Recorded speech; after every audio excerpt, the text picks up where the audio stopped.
Suryati dari kelas 3D Program Studi Pendidikan Guru Sekolah Dasar.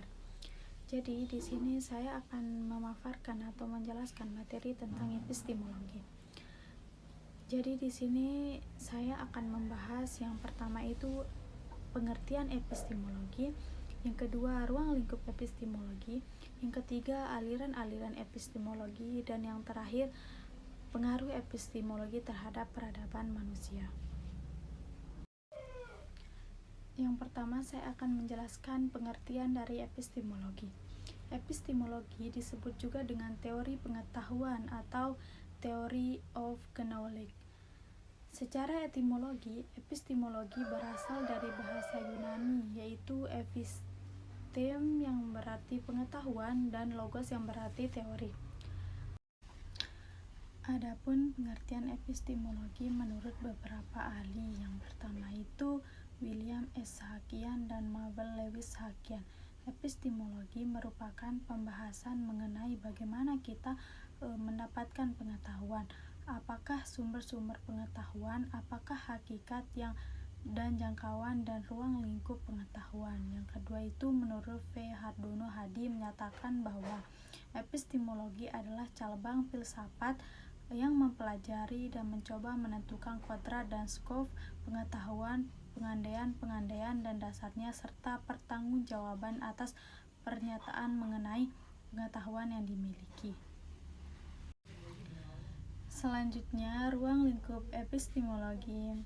Muhammad Arifin merinci ruang lingkup epistemologi meliputi hakikat, sumber, dan validitas pengetahuan. Muhammad Amin Abdullah menilai bahwa seringkali kajian epistemologi lebih banyak terbatas pada dataran konsepsi asal-usul atau sumber ilmu pengetahuan secara konseptual filosofis. Namun, penyederhanaan makna epistemologi berfungsi memudahkan pemahaman seseorang, terutama pada tahap pemula, untuk mengenali sistematik filsafat, khususnya bidang epistemologi. Jika ingin mendalami dan menajamkan pengetahuan atau pemahaman, epistemologi tentunya tidak hanya memegangi makna epistemologi sebatas metode pengetahuan, akan tetapi epistemologi dapat menyentuh pembahasan yang amat luas, yaitu komponen-komponen yang terkait langsung dengan bangunan pengetahuan. Materi selanjutnya yaitu aliran-aliran epistemologi. Yang pertama itu ada aliran empirisme. Menurut aliran ini, manusia memperoleh pengetahuan melalui pengalamannya. Dan bila dikembalikan kepada kata Yunaninya, pengalaman yang dimaksud adalah pengalaman indrawi. Yang kedua itu ada aliran rasionalisme. Secara singkat, aliran ini menyatakan bahwa akal adalah dasar pengetahuan. Pengetahuan yang benar diperoleh dan diukur dengan akal manusia. Menurut aliran ini, memperoleh pengetahuan melalui kegiatan akal menangkap objek. Bapa aliran ini adalah Descartes. Ia juga mengemukakan metode baru, yaitu metode keraguan-raguan. Jika orang ragu terhadap segala sesuatu dalam keraguan-raguan, itu jelas ia sedang berpikir. Sebab yang sedang berpikir itu tentu ada dan jelas. Aliran yang ketiga itu adalah aliran positivisme. Tokoh aliran ini adalah Auguste Comte. Ia menganut paham empirisme. Ia berpendapat bahwa indera sangat penting dalam memperoleh pengetahuan, tetapi harus dipertajam dengan alat bantu dan diperkuat eksperimen. Kekeliruan indera dapat dikoreksi lewat eksperimen. Jadi pada dasarnya positivisme bukanlah suatu aliran yang dapat berdiri sendiri. Aliran ini menyempurnakan aliran empirisme dan rasionalisme. Yang keempat itu aliran intuisionisme. Henry Bergson adalah tokoh aliran ini.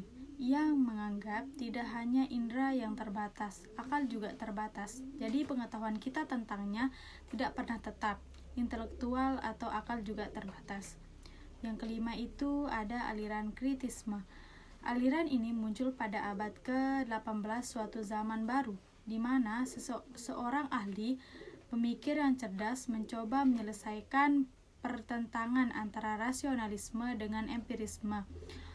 Walaupun pengetahuan bersumber pada akal atau rasionalisme, tetapi adanya pengertian timbul dari pengalaman atau empirisme. Yang terakhir itu ada aliran idealisme. Idealisme adalah suatu aliran yang mengajarkan bahwa hakikat dunia fisik hanya dapat dipahami dalam kaitan dengan jiwa dan roh.